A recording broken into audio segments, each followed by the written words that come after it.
திருச்சி மாநகராட்சிக்குட்பட்ட திருச்சி மேற்கு தொகுதியில் தென்னூர் குத்விஷாநகர் பகுதியில் ஆயிரக்கணக்கான குடியிருப்புகள் உள்ளது.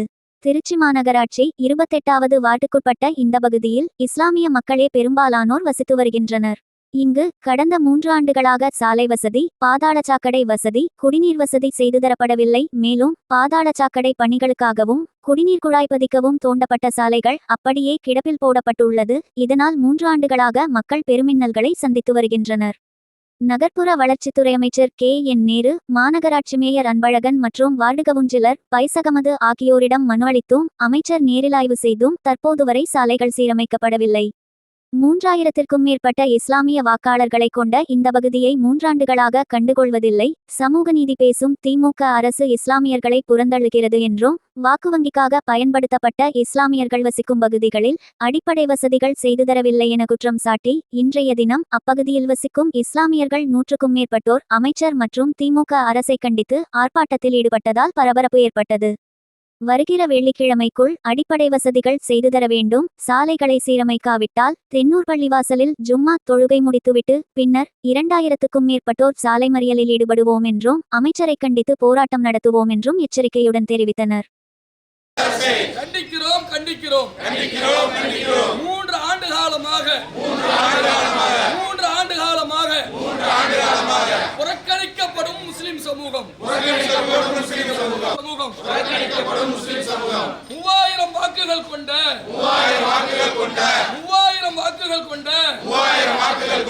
முஸ்லிம் சமூகம் புறக்கணிக்கப்படுகிறது.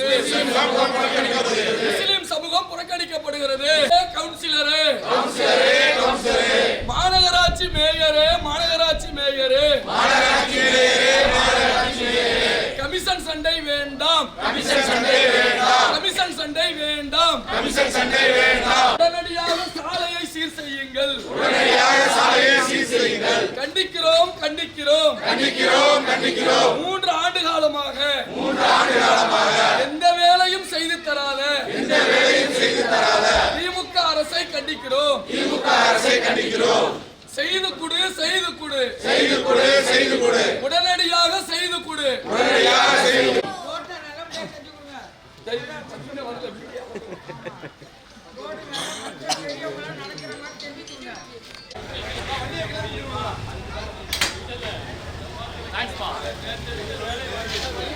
தெரியாம வந்துட்டோம், இல்லைன்னா வந்திருக்க மாட்டோம்.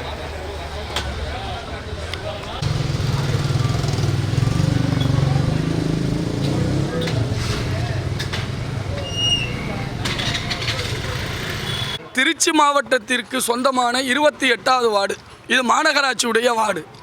இந்த வார்டு தொடர்ந்து 3 ஆண்டு காலமாக முதல்ல கேபிளுக்கு வந்து நோண்டினாங்க, அடுத்து குடிநீருக்கு நோண்டினாங்க, சாலைக்கு நோண்டினாங்க. இப்படி நோண்டப்பட்ட எந்த சாலையுமே சரி செய்யாமல் நீங்கள் பார்த்துருப்பீங்க. அப்படியே மீடியாவில் நோண்டப்பட்ட சாலை 3 வருஷமாக கிடக்கு. நானே 2 முறை கவுன்சிலருக்கு பேசிட்டேன், இந்த வார்டு செயலாளர் திமுக வார்டு செயலாளர் பேசிட்டோம், மேயர் 2 முறை வந்துட்டார், அமைச்சர் 1 முறை வந்துட்டார்.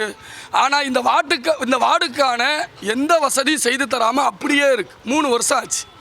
கேட்டால் என்ன தெரியுமா சொல்கிறாங்க, என்னங்க 3 வருஷமாக நீங்கள் நோண்டினீங்க, மேடு பள்ளமாக இருக்குது, ஒரு இறந்துட்டால் அந்த இறப்பாளர்களை தூக்கிட்டு அந்த மவுத்தை கொண்டுட்டு எங்களால் போக முடியல, மருத்துவமனைக்கு போகிறவங்க வேகமாக போக முடியல, பெண்கள் நடக்கிறாங்க, குடி தண்ணி பிடிச்சிட்டு ரொம்ப நேரம் நடந்து வீட்டுக்கு போகிற பெண்கள் சாலையில் விழுந்துடுறாங்க, இப்படிலாம் கிடைக்குன்னு சொன்னால் செயலாளர் வார்டு செயலாளர் சொல்கிறாரு, கவுன்சிலர் வந்து கமிஷன் கேட்குறாரு.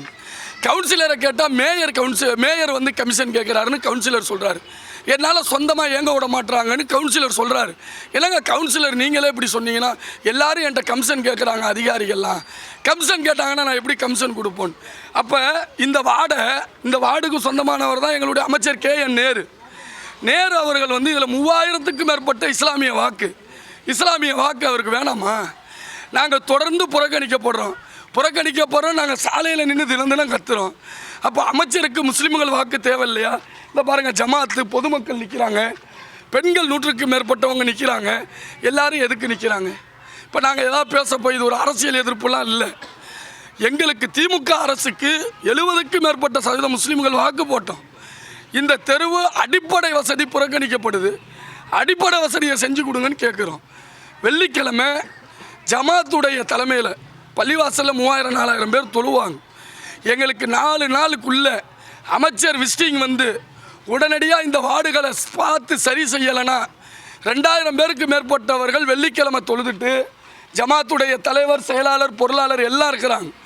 எல்லாருடைய தலைமையிலையும் பொதுமக்கள் தமிழ்நாடு முஸ்லீம் முன்னேற்ற கழகத்துடைய தலைமையில் அப்படியே சாலை மறியல் உட்காருவோம்.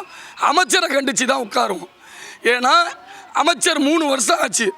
என்ன ஆச்சு? மற்ற எல்லா வார்டுகளுக்கும் வேலை நடந்திருக்கு. சில வார்டுகள் புறக்கணிக்கப்பட்டதில் முக்கியமான வார்டு இந்த வார்டு. காரணம் இஸ்லாமிய வார்டுன்னு. அப்போ திமுக வந்து மத பாகுபாடு பார்க்குதா? சமூக நீதி அரசியல்னு சொல்கிறீங்களே, சமூக நீதியில் பாகுபாடு பார்க்குறீங்களா? எங்களுக்கு அச்சமாக இருக்குது. திமுக அரசில் இருக்க அதிகாரிகள் மேலே எங்களுக்கு அச்சமாக இருக்குது. மாநகராட்சி அதிகாரிகள் எல்லாருமே தெருவுக்குள்ளே வந்து கமிஷன் வாங்கிட்டு போகிறாங்க. வீடு வீடாக 15,000 ரூபா கவுன்சிலர் கேட்குறாரு, மாநகராட்சியில் அதிகாரிகள் கேட்குறாங்க. கொடுத்த 10 பேரை நிப்பாட்டி இருக்கிறேன், கூட்டிகிட்டு வரட்டுமா? அமைச்சர் நடவடிக்கை எடுப்பாரா? நீங்கள் எடுங்க, எடுக்காமல் போங்க, கருமோ என்னமோ செஞ்சுட்டு போங்க. எங்களுக்கு எங்கள் தெருவுடைய சாலை சீரமைப்பை, அடிப்படை சுகாதார வசதி உடனடியாக வேணும். வெள்ளிக்கிழமை 1:30 மணிக்கு ஒரு பஸ்ஸு ஓடாது. 3000 பேரோட சாலை மறியல் நடக்கும். ஜமாத்தார்கள் இருக்கிறாங்க, பப்ளிக் இருக்கிறாங்க, மீடியா வந்து வேணும்னா கேட்டுக்கோங்க. கண்டிப்பாக வெள்ளிக்கிழமை நம்ம மகளால் வந்து அதிகமான இங்கே வந்து ரோடு போடுறேன், இது பாதாள சாக்கடை இது மாதிரி ரொம்ப இது நோண்டி போட்டாங்க. ஆனால் அந்த நோண்டினதோடு சரி வேலை வந்து நடக்கவில்லை. கேட்டாக்கா காரணம் வந்து பல விதமாக சொல்கிறாங்க. மக்கள் எனக்கு ஒத்துழைப்பு வர மாட்டாங்க, அப்படி இப்படி. மக்கள் வந்து சீக்கிரம் செய்யுங்கன்னு தானே கேட்குறாங்களதில் ஒத்துழைப்பு தரமாட்டாங்க. மக்கள் வந்து என்ன ஒத்துழைப்பு தரணும்? அதிகாரிகள் தான் என்ன பணம் ஒதுக்கி அதுக்குள்ளே வேலைகள் நல்லபடியாக நடக்கிறான்னு வந்து எல்லாம் பார்க்கணும். மக்கள் வந்து ஏதோ ரோடை போடுங்க, ரோடை போட விட மாட்டேன் அப்படி இங்கேயும் சொல்லலை. என்ன செய்கிறாங்க? வசதிகள் சரியாக அடிப்படை வசதிகள் எல்லாம் நாம் மேலாக ரோடை போட்டு தாரேன்னு சொன்னால் அப்புறம் மறுபடியும் தோண்டிக்கிட்டு இருக்காங்க. அதனால் மற்றதெல்லாம் செஞ்சு உடனடியாக பாதையை சரி பண்ணுன்னு சொல்லி ஜமாத் சமி அப்படி பணம் வேணும்னு சொன்னால் பப்ளிக்கில் வீட்டுக்கு எல்லாத்துலேயும் பணம் வாங்கி தரோம். அரசிட்ட பணம் இல்லைன்னா, மாநகராட்சியிலையோ அமைச்சர் ஃபண்டிலேயோ நிதி இல்லைன்னா நம்ம பணம் வசூல் பண்ணி தரோம். ஒரு 20 லட்ச ரூபா 30 லட்ச ரூபா வேணும்னா எங்களுக்கு எங்களுடைய அடிப்படை வசதியை அரசை செஞ்சு தர சொல்லுங்கள். பணம் நான் பொறுப்பு ஏற்றுக்கிறேன். நிச்சயம் மக்கள், இந்த வார்டு மக்கள் ஒத்துழைப்பு தருவாங்க. அது அரசுக்கு எந்த வித இடையும் செய்ய மாட்டாங்க. சீக்கிரம் செய்யணும்னு சொல்றதுக்காக வந்து நாங்கள் வந்து தரோம். வேறு என்ன